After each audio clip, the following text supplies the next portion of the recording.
começando o Momento Espírita. Muitos fenômenos de nossa vida estão relacionados à circulação e transformação de um estado da matéria conhecido como fluido, que não vemos e desconhecemos as suas propriedades. Para conversar conosco sobre a ação dos fluidos, está aqui conosco a pedagoga e professora Yolanda Nespoli. Seja muito bem-vinda, Yolanda, ao nosso programa. Muito obrigada, é um prazer estar com vocês. Bom, para que os nossos telespectadores entendam do que nós vamos tratar hoje, eu gostaria que a senhora definisse para nós o que são os fluidos. Pois não, se nós procurarmos a definição de fluido, nós veríamos que são as substâncias que ocupam a forma dos recipientes onde são colocadas. No caso, seriam os líquidos, as substâncias pastosas e os gases.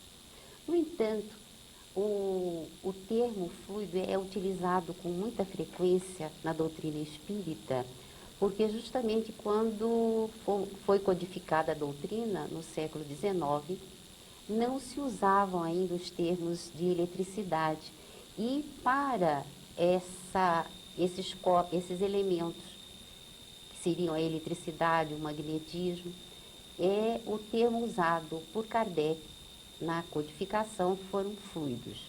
E ele então mostra que o início de tudo, a origem de toda a matéria, é o chamado fluido cósmico universal.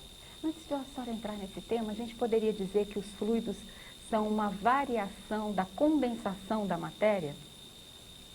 Os fluidos são a origem da matéria. No caso, o fluido cósmico universal seria a matéria primitiva, a matéria-mãe. E essa matéria primitiva é que vai dar origem a todos os mundos e a todos os seres. Ela preenche todos os espaços e penetra todos os corpos. Ela é encontrada em dois estados distintos. O estado de eterização, que é invisível, impalpável, e corresponde ao chamado mundo dos espíritos ou mundo espiritual. Esses fluidos são imperceptíveis aos nossos aparelhos e são invisíveis aos nossos órgãos comuns. Entretanto, eles são, apesar do seu estado imponderável, invisível, eles não deixam de ser matéria. Só que matéria num estado diferente da matéria condensada que nós conhecemos.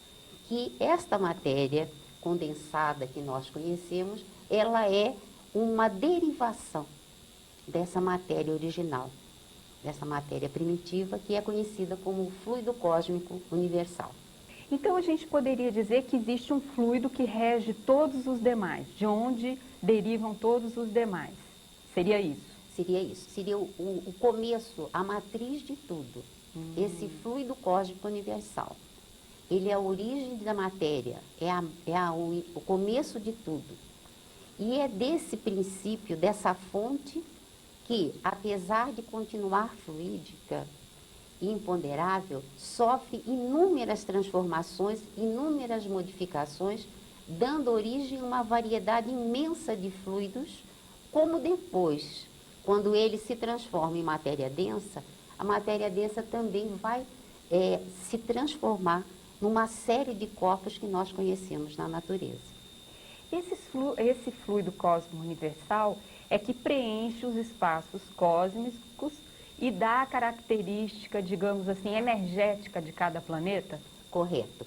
Esse fluido cósmico, ele não só preenche todos os espaços, que, aliás, a doutrina espírita se antecipou à ciência e acreditava-se no vácuo, e ela antecipou dizendo que não existe vácuo, que tudo é preenchido por esse fluido cósmico universal.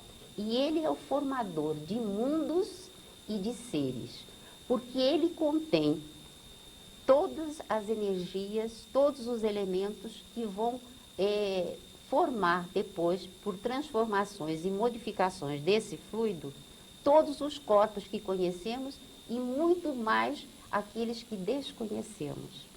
nessa categoria dos desconhecidos, a gente poderia colocar os seres que habitam outros planetas e que a gente não tem capacidade com a nossa percepção material de vê-los. Certo. E, inclusive, é nesse fluido que está contido não só o elemento material de todos os mundos, como o elemento vital e o elemento fluídico que compõe todos os mundos. Ah, como é que é essa derivação aí do fluido cósmico universal? Explica melhor para a gente essa energia vital e essa energia fluídica. Pois bem, é desse fluido cósmico universal, imponderável, invisível, que o ser inteligente, o espírito, retira a sua cobertura.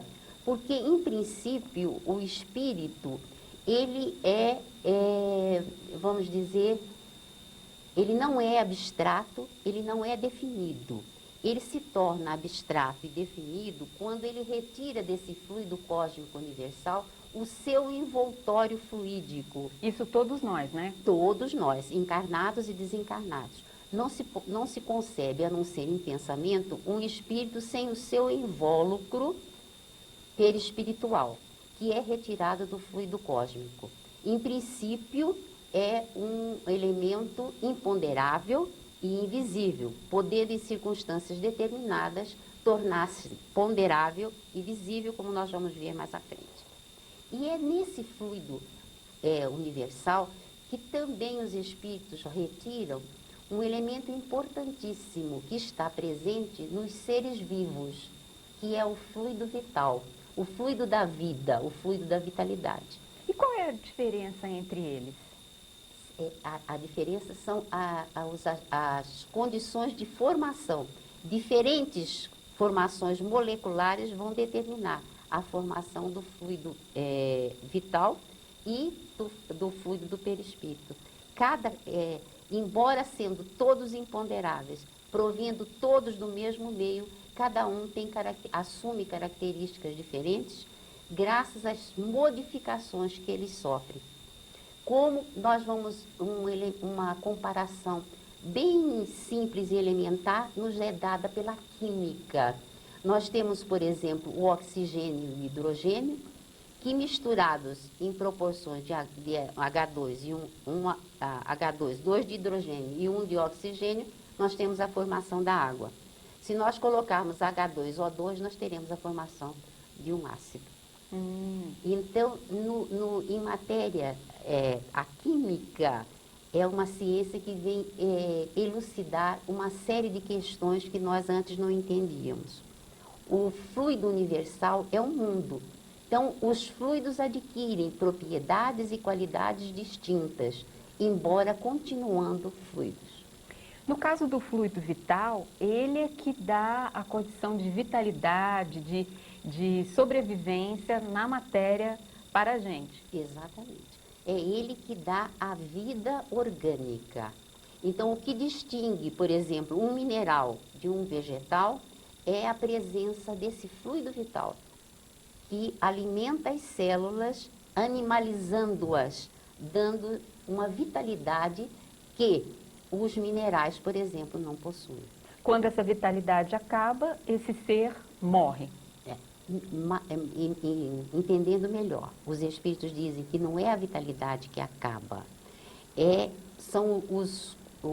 que a vitalidade ela nos é dada não só por esse fluido vital, como também pelo movimento de todos os órgãos. Quando há uma desorganização física, biológica dos órgãos, então esse fluido deixa de circular. Então a vida deixa de existir. E na nossa vida cotidiana, a senhora poderia dar exemplos de onde acontece a ação dos fluidos? Em que momento da nossa vida cotidiana eles estão presentes? Olha, os fluidos estão presentes em todo instante. O fluido da vitalidade, como nós já vimos, nós estamos aqui vivos, falando, pensando, movimentando os nossos órgãos graças a esse fluido vital. Mas os fluidos, eles são os condutores do pensamento. O fluido vital representa o elemento que corresponde ao ar para o som. O ar é o veículo do som. E os fluidos são, principalmente o fluido universal, é o veículo do pensamento. Então, com o pensamento, nós podemos influenciar e modificar os fluidos. O pensamento e principalmente os sentimentos. Então, as pessoas que estão numa fase ruim e começam a pensar negativamente, que estão desejando coisas ruins, elas contaminam os fluidos que as envolvem. E o ambiente onde elas estão fica saturado de fluidos negativos. Por isso que nós, às vezes, quando entramos numa determinada reunião ou quando encontramos com determinadas pessoas, nós sentimos, às vezes, um baque, um mal-estar. É a presença desses fluidos negativos. Porque o fluido em si, ele é neutro. As qualidades que ele adquire são as qualidades que nós, com o nosso pensamento e principalmente com os nossos sentimentos, nós transmutamos a qualidade fluídica. Bom, existem fenômenos espirituais que acontecem a partir dos fluidos, como se vê por exemplo, um bom exemplo para os telespectadores é o filme Ghost, né? Aquela cena em que o personagem principal tenta pegar um papel e não consegue. Eu queria que a senhora explicasse para nós como é que eles agem nesses fenômenos espirituais. E vou pedir à senhora para responder após o intervalo. Aguarde um instante só, voltamos já com mais questões sobre as propriedades dos fluidos. E quem responde para nós é a professora e pedagoga Yolanda Nespoli.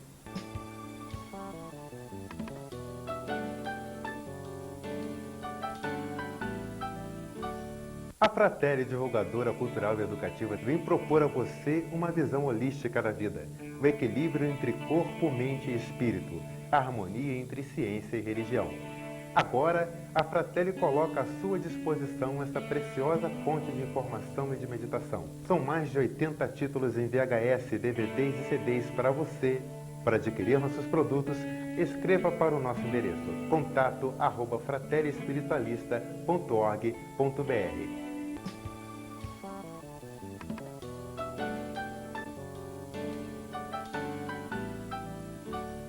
Voltamos para o Momento Espírita. Estamos conversando com a professora e pedagoga Yolanda Nespoli sobre a manifestação dos fluidos em nossas vidas. Yolanda, no bloco anterior eu perguntei sobre momentos, fenômenos espirituais em que há a ação dos fluidos.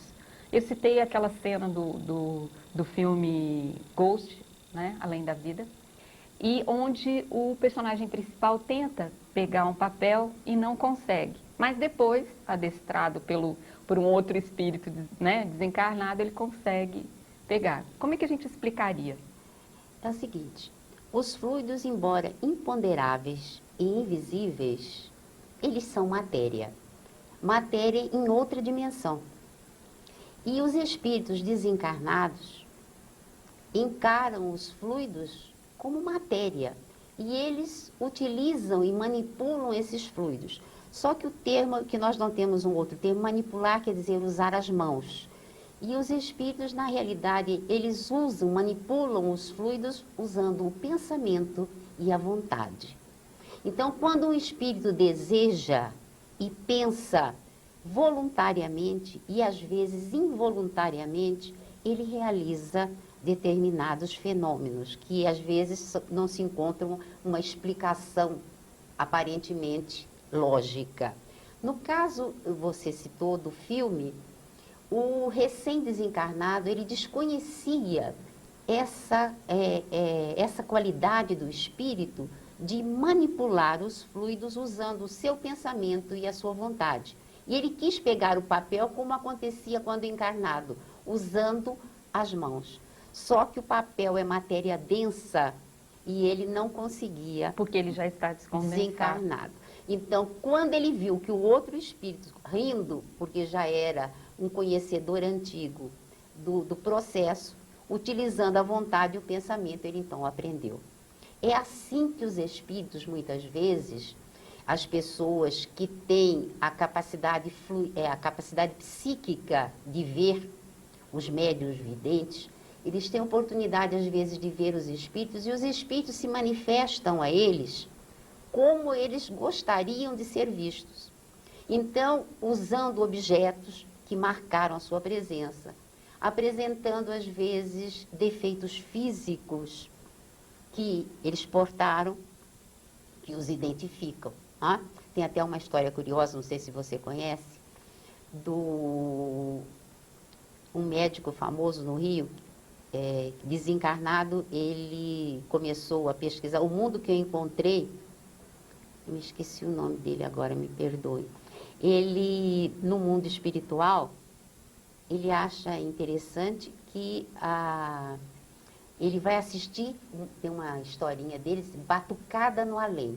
Então ele assiste desencarnados brasileiros, ele mata a saudade. Ele vê Ataúfo Alves, ele vê Ari Barroso e muitos luminares da música popular nessa batucada. E ele vê alguém com um sorriso maroto que olha para ele, inclusive pisca os olhos.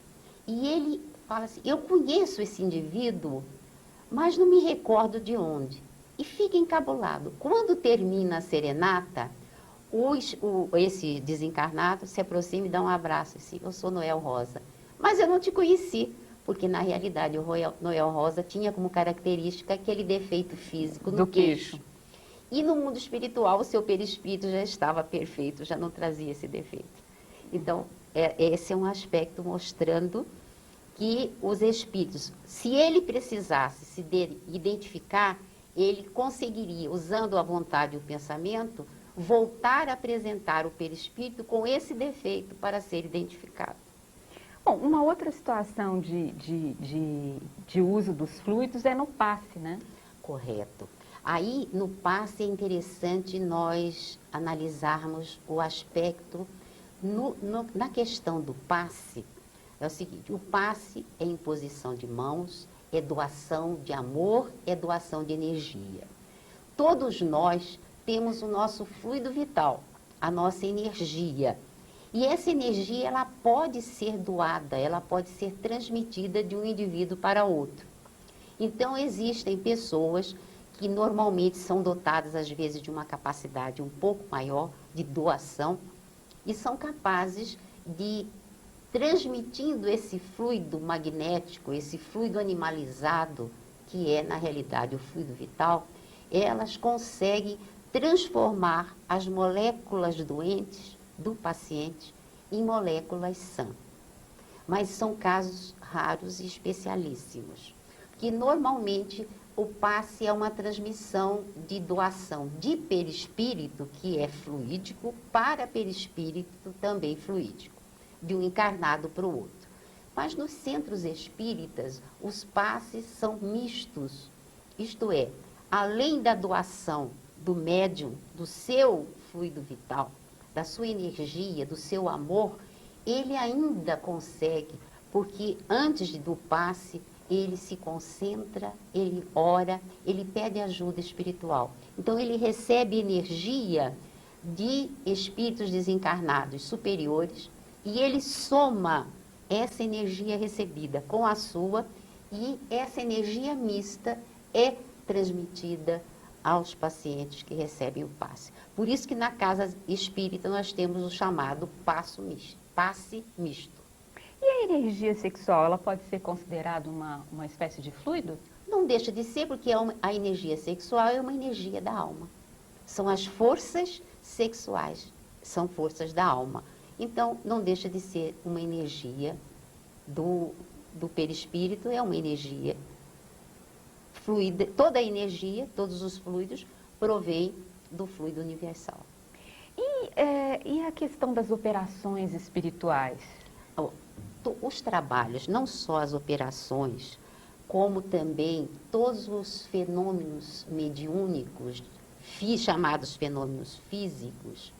Como, por exemplo? Como, por exemplo, a levitação de corpos, os barulhos, né? A transfiguração. A movimentação de objetos. Isso tudo vai depender de dois tipos e às vezes de 3 tipos de fluido. O fluido espiritual daquele espírito que deseja realizar o processo. O fluido do médium, porque nos fenômenos físicos, nas cirurgias, nas materializações, é importantíssimo. O agente o executante é o espírito, mas o elemento indispensável para o processo se realizar é o fenômeno é o fluido animalizado do médium. Aquele mesmo que é usado no passe. Exatamente, é o fluido vital. Só que nas cirurgias, nas materializações, são médiuns que têm uma capacidade maior de doação. São médiuns especiais para efeitos físicos. São médiuns que fornecem ectoplasma em quantidade suficiente para que esse fenômeno consiga ser realizado. E existe ainda a intervenção do mundo natural. Os espíritos, às vezes, recolhem da natureza fluidos que são somados. É um verdadeiro laboratório de química, onde na ambiência fluídica. Na ambiência fluídica. São os fluidos espirituais somados ao fluido animalizado, o fluido magnético do médium e mais os fluidos naturais. André Luiz fala muito disso, tanto nos domínios da mediunidade, como no... Passou agora. Em 2 livros dele, ele relata fenômenos de efeitos físicos e ele então mostra a existência e o trabalho químico da união desses 3 componentes fluídicos, fluidos de 3 origens. Bom, no filme famoso do ator Robin Williams, O Amor Além da Vida, o personagem dele, né, do Robin Williams, procura na espiritualidade pela esposa que suicidou-se. E ele vê quadros assim terríveis, onde os espíritos estão imersos. Tudo aquilo é criado pelo uso dos fluidos também? Também, porque os fluidos constituem a matéria do mundo espiritual. Então, no mundo espiritual, o fluido é matéria que se apresenta nos 3 estados também, sólido, líquido e gasoso. E então, é o pensamento e a vontade que formam esses mundos, e enquanto aqueles elementos que estão atormentados pela própria consciência, pelo remorso das faltas cometidas, e eles então colaboram na formação daquele ambiente lúgubre, naquela situação difícil, e que depois, com o tempo, eles podem se desfazer. E como é que se faz para se reverter um processo?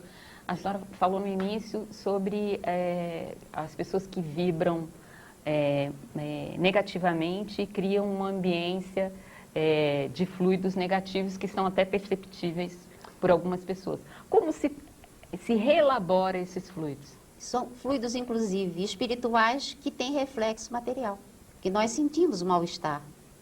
E o mal-estar também físico, que se explica. Isso é o seguinte, quando nós queremos sanear um ambiente, o que nós fazemos? Em primeiro lugar, nós detectamos a causa e vedamos a causa.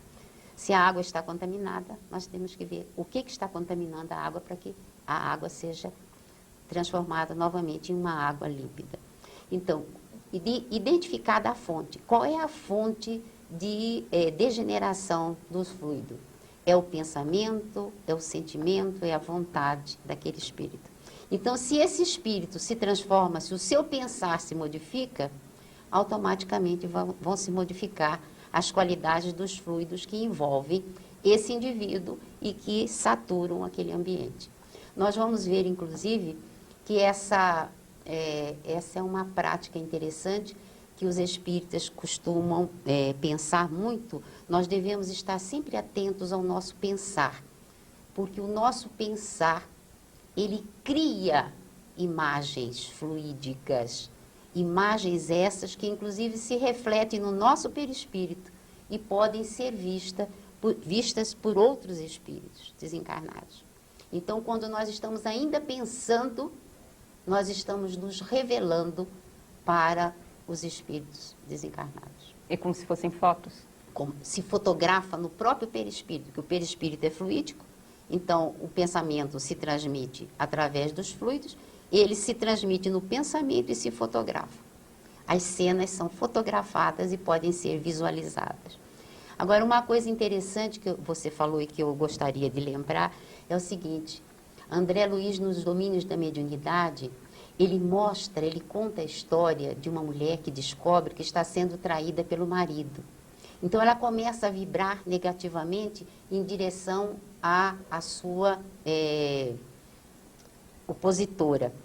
E de lá, a outra recebe e começa a vibrar também. Então, chega um ponto em que as energias negativas que uma manda e a outra manda se somam e repercutem negativamente nas duas, influindo inclusive na parte fisiológica das duas. E André Luiz então nos diz o seguinte: qual o remédio nessa situação? O remédio é o seguinte: quando nós queremos apagar o fogo, nós não fornecemos combustível. Ok. Tá? Yolanda, muito obrigada pela sua entrevista ao Momento Espírita. E nós convidamos você para a nossa próxima entrevista. Obrigada.